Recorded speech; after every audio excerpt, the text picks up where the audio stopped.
bienvenue dans Les Vraies Voix font parler la France. Bonsoir François-Louis Bourneau. Bonsoir Philippe David, comment allez-vous? Ça va et on a des sujets très lourds mais passionnants ce soir. C'est les sujets que vous nous avez soumis au 0826 300 300 et sur les réseaux sociaux. Absolument, on va commencer avec le harcèlement scolaire. Peut-être que vous avez déjà subi du harcèlement scolaire durant vos études, peut-être même que votre enfant est victime d'harcèlement scolaire. Si c'est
Philippe David.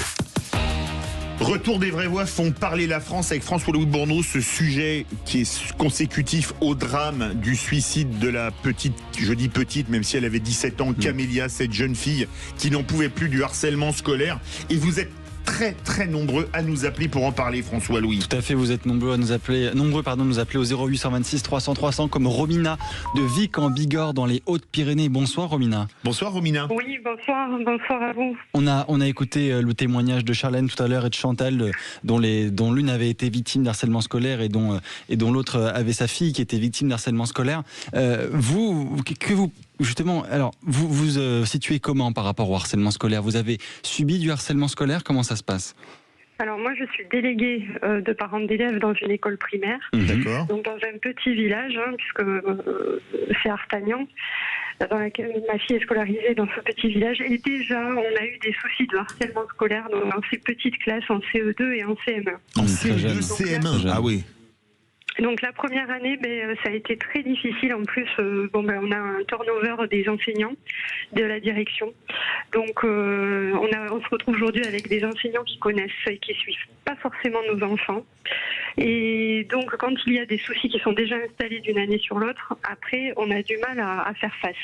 Là quand même, on a pris un petit peu le taureau par les cornes, si j'ose dire, et l'inspecteur académique est venu, il nous a rencontrés, et il y a des choses qui se sont passées. Bien qu'il y a un enfant qui malgré tout a quitté l'école, les parents ont préféré le mettre dans une école privée. Mais pour les autres enfants, ça se passe beaucoup mieux et il y a eu des choses de mise en place. C'est-à-dire qu'il y a déjà eu une réflexion, des liens, parce qu'il faut savoir que le harcèlement se passe aussi sur les périodes périscolaires. Bien sûr, maintenant avec les réseaux sociaux, etc. Et puis à la cantine, oui. Et puis sur la garderie. Donc il faut aussi que les agents soient formés, que les enseignants et les agents se parlent. Il faut du lien. Donc là, on a compris qu'il fallait renforcer ces liens-là. Effectivement, comme disait Charlène, c'est important qu'ils aient, Charlène, votre discours précédent, absolument, oui. Qu'ils soient formés aussi pédagogiquement, bien entendu, ils le sont, mais il y a aussi des questions psychologiques. Les enfants, ils ont besoin de sentir qu'ils sont écoutés, entendus, et que cette écoute, elle donne quelque chose. Alors, à qui on se réfère? Donc là, en l'occurrence, l'inspecteur académique, il a mis en place une conseillère pédagogique qui intervient 2 fois par mois dans les 2 classes. Oui. Et effectivement, elle, ce qu'elle cherche, c'est à renforcer le groupe. Et ça fonctionne. Écoutez, je touche du bois, ça fonctionne. Voilà, tout en sachant qu'il y a quand même une chose que je tiens à relever, parce que ça se passe dans ces petites classes, à ces petits âges-là déjà, et les parents qui ont des enfants qui sont auteurs de harcèlement, ils sont démunis. Qu'est-ce qu'on fait quand 1 année, 2 années, 3 années, on nous dit ton enfant il a embêté un tel? Il n'y a aucune solution pour les enfants harceleurs, si on peut les appeler ainsi. Alors, restez avec nous parce qu'on a Pierre qui nous appelle au 0826 300 300. Bonsoir Pierre. Bonsoir. Bonsoir Philippe, bonsoir François-Louis. Bonsoir. Vous avez entendu Romina, déléguée de parents d'élèves, qui dit il y a du harcèlement déjà en CE2, CE1, CM1. Non. Et nous, c'est encore pire. Nous, ça a commencé en moyenne et grande section. Vous êtes de Paris, Pierre, c'est ça? Tout à fait. Okay. Voilà. Donc, moyenne section, c'est 4 ans, c'est ça? Voilà, notre fille, comme il est né en janvier, donc à peu près 5 ans, ça a commencé à l'âge de 5 ans, ouais. On lui a intimé l'ordre de ne pas porter, on habite dans une banlieue parisienne où il y a une grosse communauté maghrébine dont j'en fais partie. Oui. Je le reconnais, je suis kabyle. Donc je suis enseignant-chercheur, ma femme elle est cadre et on prévoit de quitter la France parce que ça fait 2 ans qu'on souffre avec l'académie, que notre gamine est déscolarisée, ça fait 2 ans. Et on n'a pas de solution. On a même reçu récemment une maison de demeure de nous mettre en prison. Enfin, voilà. Mais pour votre fille, parce que harceler en moyenne section de maternelle, c'est complètement fou à 4 ans. Oui. On lui disait par exemple, la pauvre, elle est en surpoids parce que depuis qu'elle a été à l'école, elle est en souffrance en fait. On n'avait pas vu ça. Et elle était en surpoids, pour vous dire, à l'âge de 5 ans, elle s'est réveillée en pleine nuit, à minuit, en disant papa, j'ai envie de couper mes cuisses parce que tous les enfants me disent t'es grosse, t'as des grosses cuisses. Je ne sais pas, quand on a été voir les parents, les parents, voilà, pour dire ah non, nos enfants, ils sont calmes, ils sont pas capables de tenir tel et tel propos. Ce n'est pas grave. On a été voir la direction de l'école. Bon, le directeur avait essayé d'agir, bon, mais ça n'a pas marché. Notre petite fille, elle est un petit peu coquine, donc elle aime mettre des petites robes avec la bretelle. On lui dit non, c'est pas bien. Voilà, c'est pas bien. On voit tes épaules. Tu dois dire que le porc c'est un péché et tout. Bon, nous, tu dois dire, elle doit parler de bien faire. Par la suite, notre gamine 11 CP, elle était en avance sur son âge. Bon, c'est un enfant très précoce. Et elle s'est pas faite que des copines, donc l'instigatrice de l'enfant qui est à l'origine de cet harcèlement, sa maman a insulté par message ma femme mais c'est pas des choses que je peux exposer. Mais on comprend facilement. Mais les parents donc ont protégé leur gamine qui harcelait la vôtre. En clair, c'est ça. Non, c'est pire, c'est que même le personnel éducatif, vu qu'on ne sommes des cadres, donc d'abord notre fille n'a pas d'avance, n'a pas aucune précocité parce que c'est le milieu social, parce qu'on est des scientifiques, on l'a alimenté, donc voilà.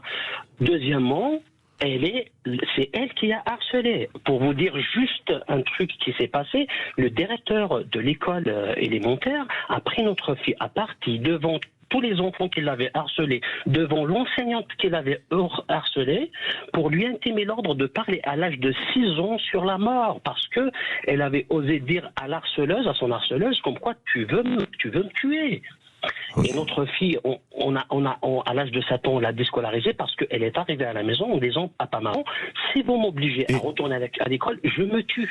Ah non, mais est-ce que vous n'avez pas tenté, parce que je sais pas, c'était un enseignement, c'était un établissement public ou privé? Public. Mais vous n'avez pas tenté de la mettre dans le privé, pas trop loin? On cherche ça depuis, on ne trouve pas.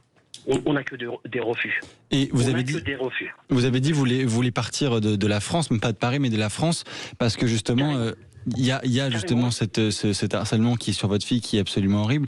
Et justement, c'est quelque chose que vous voulez vraiment faire. Vous voulez partir où, par exemple? On va aller dans les pays scandinaves. C'est pas il y a un moment donné, vous avez, moi je suis dedans, ça fait 20 ans que je suis dans l'enseignement, que j'enseigne en France.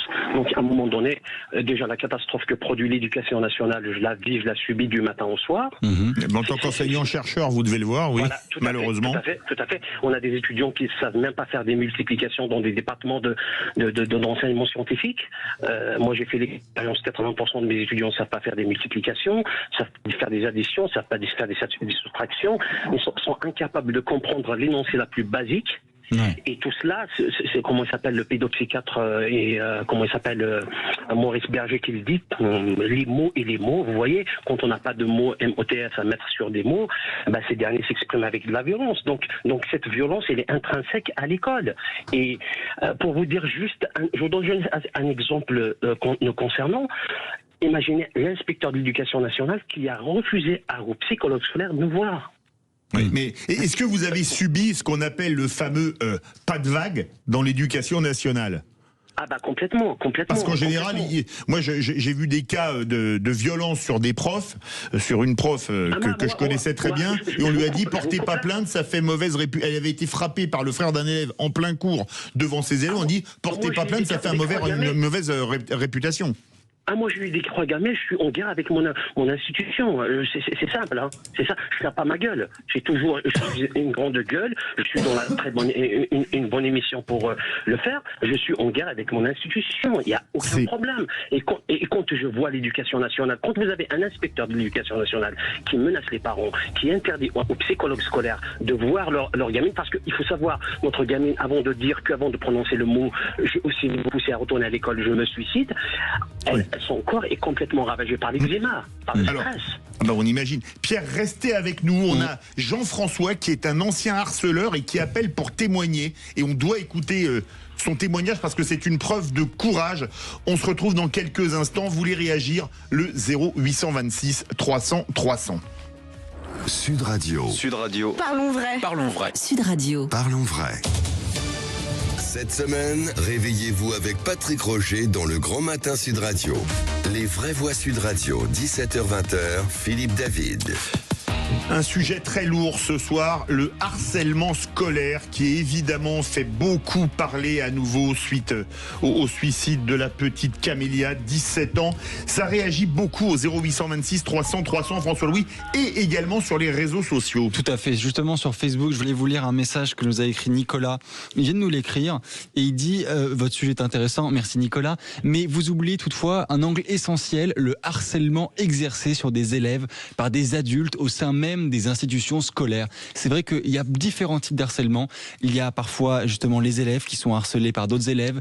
Il peut y avoir du harcèlement aussi des professeurs envers les élèves. Oui. Il y a toutes sortes d'harcèlement et justement si vous en êtes victime ou si jamais vous avez été témoin, dites-le nous au 0826 300 300. On va prendre vos témoignages et on va vous écouter. Harcèlement par des enseignants, on avait vu notamment le procès suite au suicide d'Evaël, une jeune élève pré-ado de 11 ans. Alors la prof avait été relaxée en première instance, mais le parquet a fait appel et il y aura un procès en appel notamment. On nous appelle beaucoup au 0826 300 300 et Jean-François nous appelle. Bonsoir Jean-François. Bonsoir. Désolé de vous avoir fait attendre, mais on a énormément d'appels et vous voulez témoigner, c'est très courageux. On vous écoute. En fait, voilà, je voudrais témoigner parce que j'ai été harceleur. Bon, maintenant, ça fait un petit moment, hein, j'ai 54 ans. Oui. Mais c'est une histoire qui est toujours ancrée en moi et je suis pas fier du tout de moi, de ce que j'ai fait quand j'étais ado. D'accord. Oui. Non, pardon Philippe, j'allais dire justement, vous étiez harceleur. Qu'est-ce que vous faisiez? C'était envers les autres élèves? C'était quand vous étiez ado, donc. Hein. Au collège, au lycée? Au collège. Donc j'étais en 5e. Attendez, je vais enlever le... Oui, coupez le haut-parleur, mettez bien le téléphone à côté du visage. Voilà. Ah bah là c'est parfait. Ah super, voilà, merci. Ouais, du coup on était en 5e et alors je joue au rugby, je faisais un petit peu le malin et il y avait un petit souffre-douleur dans ma classe.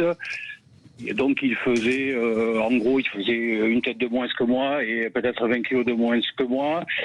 Et je sais pas pourquoi il m'énervait. Bon, voilà, je sais plus. Mais voilà, toujours est-il que ça a commencé dès le début de l'année. Et puis, alors c'était des claques derrière la tête, des croche-pattes.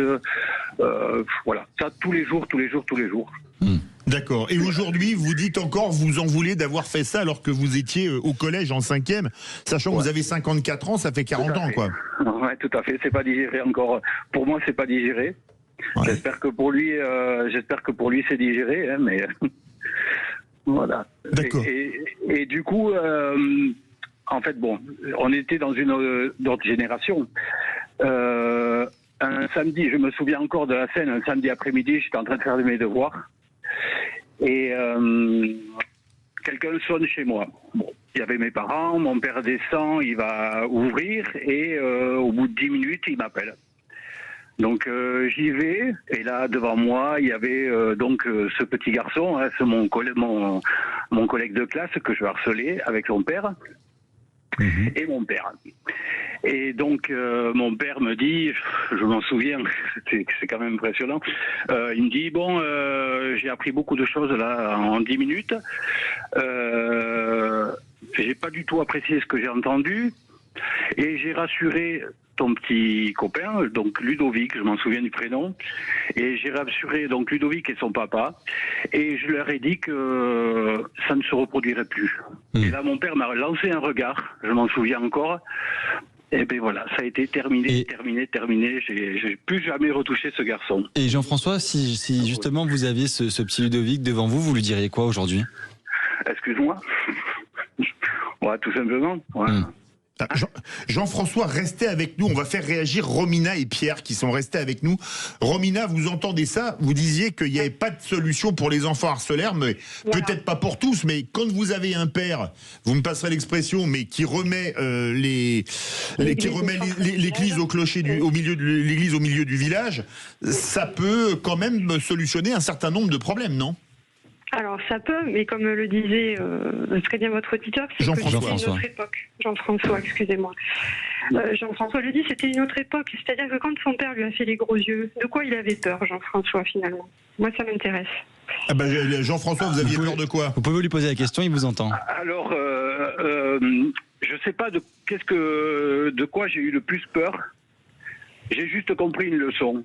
Voilà. Dans la manière où il m'a regardé, mon père n'a jamais levé la main sur moi. Voilà, c'est ma question. Voilà. Et je pense qu'il faut le dire quand même, c'est important. Mais il a su me faire passer des messages. Bon, mais c'est parfait. Et là, le message, il est passé, mais direct. Hein. Je peux vous assurer que non, je n'ai plus jamais eu la moindre intention envers ce gamin. Donc, ça a été pris à temps, je pense. Alors, parce qu'aujourd'hui, je vous assure, pour ces enfants qui donc sont auteurs de faits de harcèlement, ça ne suffit pas toujours. On peut les punir, on peut les sanctionner, on peut leur faire les gros yeux. Je pense qu'il y a quelque chose qui peut aussi être plus profond et qui mériterait qu'on s'y attarde sur ces façons de faire, ces façons de se valoriser, ces façons de... parce qu'aujourd'hui, pour les enfants, il faut être premier en tout, et c'est pas facile d'être premier quelque part.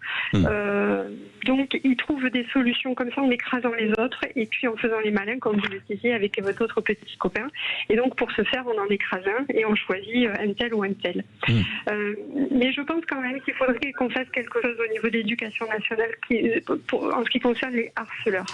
Parce que, et puis il y a aussi, il faut le reconnaître, beaucoup de familles monoparentales, les mamans travaillent, les papas travaillent, on ne sait, et parfois même il n'y a que le bus qui vient récupérer les enfants, on ne sait pas toujours ce qui s'y passe à l'école, on l'apprend au hasard lors d'une réunion après un conseil d'école, et ça peut être très choquant, très surprenant, on se dit mais c'est pas possible, c'est mon gamin qui a fait ça.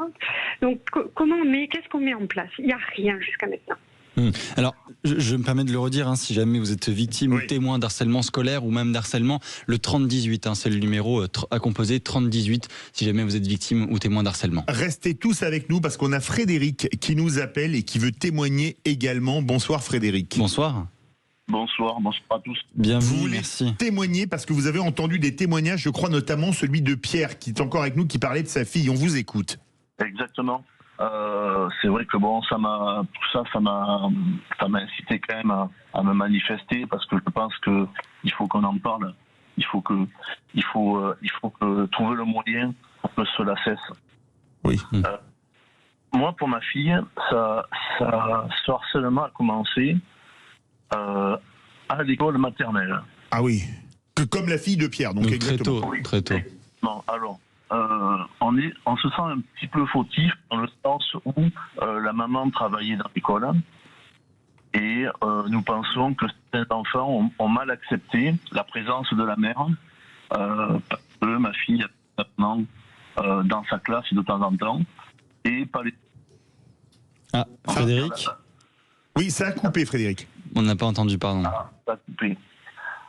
Donc je mets ça sur le fait que peut-être que le fait que la maman travaille dans la même école que l'enfant a rendu certains enfants jaloux. Oui. Et les problèmes ont commencé à partir de là. Ça a perduré. Quel problème, Frédéric, précisément? Les problèmes, en fait, on ne le sait pas. À cet âge-là, les professeurs ne voient absolument rien.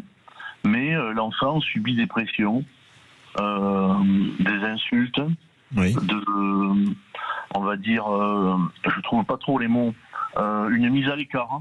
Oui. C'est-à-dire tu joues pas avec nous à la cour de récré. Oui, par exemple, des choses comme ça, et puis des mauvais regards. Et ça on va dire, ça évolue en primaire, où là les mots commencent à arriver. C'est des insultes, c'est des mises à l'écart plus violentes, c'est des pièges, on va dire, qui forcent le harcelé à faire des erreurs pour se faire punir à la place des harcelés. Et les professeurs ne voient absolument rien. Et quand on en parle, c'est presque nous qui sommes on va dire, les fautifs qui inventons des événements. Et de fil en aiguille, ça a continué au collège. Où là, au collège, bon, la fille a appris à se défendre et s'est défendue. Bien entendu, ça lui est retombé dessus parce que bon, il faut pas riposter. Mais les harceleurs étaient toujours là, mis à l'écart, insultes, frappes, vols. Ce qui m'a le plus marqué au collège, c'est quand sa professeure principale n'a pas nié les faits, mais nous a dit, vous comprenez, je préfère prendre parti pour la majorité plutôt que de prendre parti pour votre fille. Mais c'est fou. Oui, c'est fou. Et ça m'a marqué énormément. C'est comme dans le drame de Camélia, on lui dit tu te victimises de la part du proviseur et qu'elle met fin à ses jours quelques minutes plus tard, quoi. C'est complètement fou. Exactement. Et ça, il nous en a parlé aussi. Et c'est là que bon, on a poussé jusqu'au proviseur où les rendez-vous ont mené à rien. On nous a fait comprendre que le problème, c'était pas les enfants, les autres enfants, mais c'était notre fille. Et bon, on va dire, on a décidé de la déscolariser. Ah oui. Nouvelle école. Oui. C'est très très bien passé. Oui. Très bien accueilli. Tout le monde s'entendait avec tout le monde, jusqu'à ce que les harceleurs arrivent au portail et recommencent. D'accord. Voilà. Et au portail, forcément, ils rencontrent des gens qu'ils connaissent, de leur famille ou autres, des amis, des gens qui côtoient au sport. Et en fait, c'est un peu comme s'il avait donné une mission à ces nouveaux élèves, de prendre le relais, ni plus ni moins. Et ça s'est terminé comment? Est-ce que votre fille, maintenant, elle a quel âge, Frédéric? Aujourd'hui, elle arrive à 25-26 ans. Oui. Il y a quand même un traumatisme. Oui. Donc, scolarité complètement fichue. Oui. Et comme nous disait Chantal tout à l'heure, ou comme disait Charlène tout à l'heure, Charlène dont la fille a été harcelée, Chantal, pardon, et Charlène qui, elle, a été harcelée. C'est ça. Donc, situation professionnelle, néant, elle se cherche. Oui. Voilà. Elle a fait. Vous avez tenté une thérapie avec un psy ou une psy, etc. On a tenté, oui, on a vu quelques professionnels. Oui. Ça avait l'air d'aller, mais on sent quand même qu'il y a des séquelles et elle a besoin d'être encadrée en permanence, mais il y a rien de. On n'en parle plus à la maison, mais on voit bien qu'il y a quelque chose. D'accord. On ressent. Alors Frédéric, restez avec nous. On va donner le mot de la fin peut-être rapidement à Pierre. Pierre, quand vous entendez le témoignage de Frédéric, parce qu'il nous reste 1 minute 20 à peu près, vous voudriez pas chercher une école privée? Vous avez que des refus? Tout à fait. Bon, merci de me redonner la parole. J'ai tellement de choses à dire sur le commentaire qui a été fait sur les réseaux sociaux concernant le corps enseignant, concernant la prise en charge des enfants harcelés, concernant la prise en charge des enfants harceleurs. Et tout cela, moi, je trouve il y a un seul mot. Il y a un seul problème, c'est le travail. C'est que la oisiveté à l'école, et du côté des enseignants qui sont pas formés, qui n'ont pas les diplômes d'enseignants, et du côté des enfants qui n'ont pas le niveau, on n'arrive pas à faire des groupes ou des classes de niveau pour mettre les enfants, pour bien orienter les enfants, pour les faire travailler sur les choses qu'ils peuvent faire. Quand vous avez un enfant qui commence à faire des mathématiques à la maternelle et d'autres en CP, en CE1, CE2 n'arrivent pas à lire, il y a un problème. Donc ceux qui sont en avance payent le retard de ceux qui ont le retard. Et les enfants calmes payent la sauvagerie des enfants mal élevés. Je le dis et je le maintiens. Maintenant, l'école est devenue l'emploi de dernière chance de beaucoup de soi-disant enseignants. Ces enseignants apprennent les méthodes de harcèlement aux enfants. Dans notre cas, l'enseignant en question a exposer, à inciter les enfants à reproduire les effets de harcèlement en disant qui a harcelé cette fille, qui a harcelé notre fille, mais comment, dans les méthodes, comment elle a été harcelée.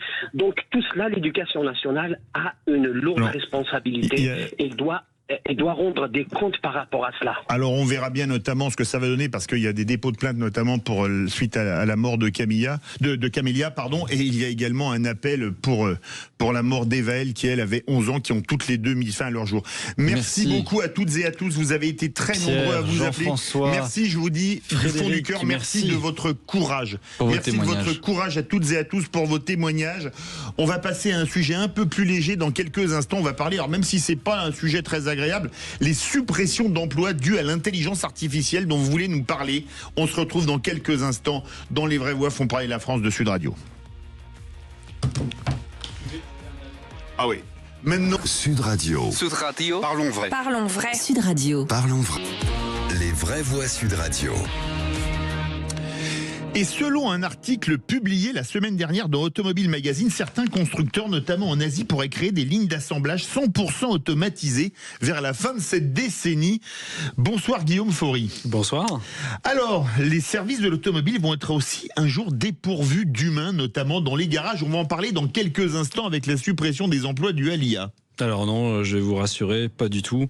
On est quand même sur des tâches qui sont techniquement encore très complexes et voir un robot opérer à la place d'un homme, c'est pas près d'arriver. Et j'ai envie de dire qu'on est quand même justement sur des métiers du service à la clientèle où on est sur des métiers, on va dire non iables, en tout cas qui ne seront jamais 100% remplacés par un robot. Iable, c'est un néologisme que vous avez créé. Alors, est-ce que les services avancent donc indépendamment de l'industrie ? Alors non, on est très interdépendants. Il ne vous a pas échappé qu'on a vécu une année 2024 particulièrement atone sur les ventes automobiles. C'est un euphémisme. Puisqu'on est vraiment à un niveau très bas, très très faible. Quand dans le même temps, l'effet induit, c'est une prolongation en fait du parc qui vieillit pendant ce temps-là. Et nous, nos services de l'automobile sont là pour prolonger la vie des véhicules existants. Et on a une activité particulièrement soutenue. En après-vente, je pense, notamment. Donc, c'est très interdépendant. Ce qu'on peut dire et ce qu'on peut ajouter aussi, c'est qu'en fait, on va dire toutes ces compétences qu'on peut développer au sein de service automobile, elles découlent souvent aussi du produit, donc du véhicule tel qu'il est imaginé. Je pense notamment aux ADAS, donc tout ce qui est aide notamment à la conduite. Évidemment, ça n'existait pas au départ chez nous. Il a bien fallu former, préparer les mécaniciens, les opérateurs. Donc, il y a vraiment c'est très interdépendant. Au contraire. Et le basculement vers l'électrique dans tout ça ? Alors, le basculement dans l'électrique, dans tout ça, on y travaille déjà depuis un moment. Il y a cette échéance un peu couperet de 2035. Oui. Alors, on a vu certains remettent en cause d'ailleurs. Voilà, il y a eu un petit assouplissement également. Je pense que tout le monde a pu le voir. Toutefois, c'est un changement, en tout cas dans les services, qui est plus lent. Autant d'un point de vue industriel, il y a dû avoir une adaptation très rapide. Exactement. Évidemment. Dans les services, compte tenu d'un parc justement qui est quand même aujourd'hui plus proche des 13 ans en moyenne, si vous calez 13 ans au-delà de 2035, on serait en théorie sur un parc qui serait en fait à partir de 2050 purement électrique. Donc on a du temps pour monter en compétences et on a créé des diplômes. On crée également les équipements qui vont bien dans les CFA, les centres de formation d'apprentissage, les lycées professionnels, pour justement apprendre aux jeunes à maîtriser aussi ces technologies. Vers quel métier se tourner de la branche quand on cherche l'humain ? Alors j'ai envie de dire tous, puisqu'en fait on est vraiment des services du commerce, du service par nature. J'insisterai peut-être sur les métiers de la réception après-vente, puisque c'est un métier on n'y pense pas forcément, et c'est un métier vraiment pas facile, qui est exigeant, puisqu'on accueille plutôt tout le mécontentement du client qui vient en après-vente, qui est rarement très content. Donc il faut des grandes qualités de relationnel. Et je pense que c'est un métier extrêmement gratifiant parce qu'on prend vraiment finalement soin du véhicule, du moyen de mobilité du client. Et je penserai également aux enseignants de la conduite qui sont quand même un métier particulièrement essentiel aujourd'hui quand on veut faire passer de permis. Et une bonne nouvelle, les services de l'automobile ont donc plus besoin d'humains que de robots encore aujourd'hui. Complètement, j'ai envie de dire qu'on a 14 000 emplois quand même qui étaient non pourvus en 2025. Donc, pour rappel, nous embauchons massivement et l'ensemble des offres est disponible sur Job2Move, notre site dédié aux emplois de la branche. C'est la bonne nouvelle, 14 000 emplois à prendre. Merci beaucoup Guillaume Faury, on vous retrouve la semaine prochaine. Avec plaisir. Les Vraies Voix Sud Radio. Avec la NFA, l'accélérateur de changement des services de l'automobile.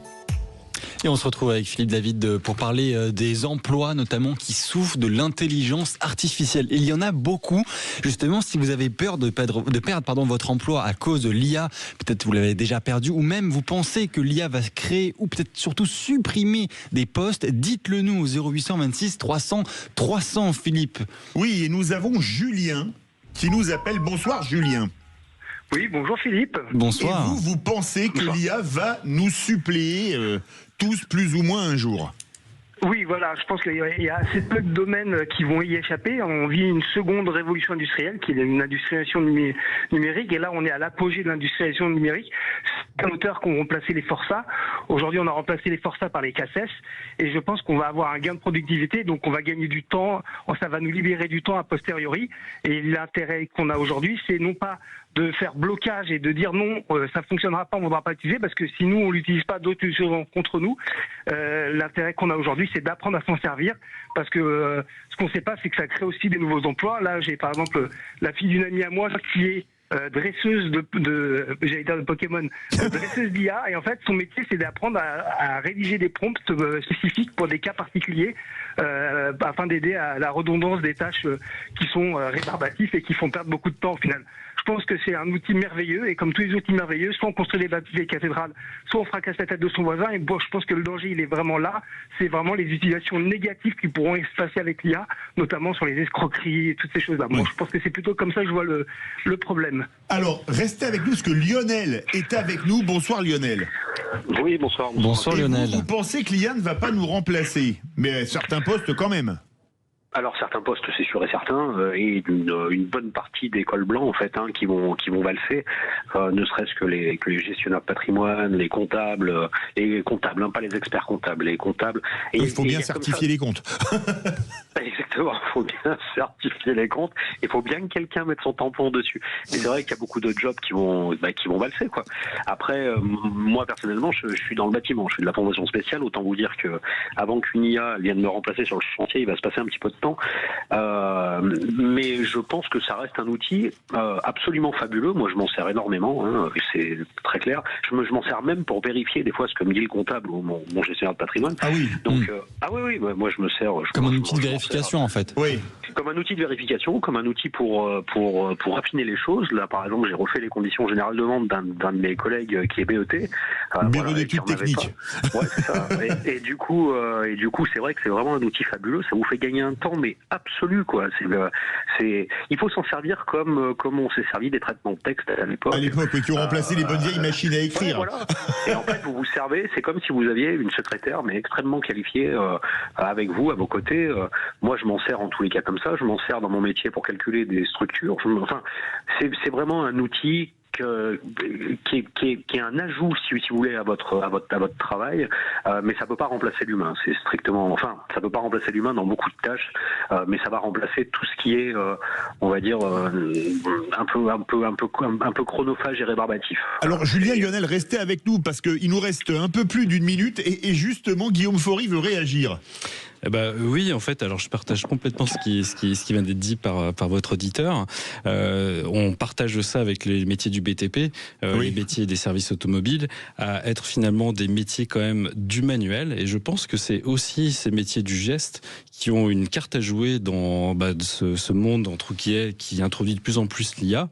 Je pense que c'est une belle occasion aussi de rappeler que ces métiers-là, ces métiers du savoir-faire, on peut les valoriser aussi grâce à ça par différents. S'il y a des craintes sur les disparitions de métiers par rapport à l'IA, ceux-ci sont quand même ancrés dans le quotidien des gens, et je rejoins ce qui était dit par votre auditeur. Et le savoir-faire, c'est important, mais il faut aussi le faire savoir. Exactement.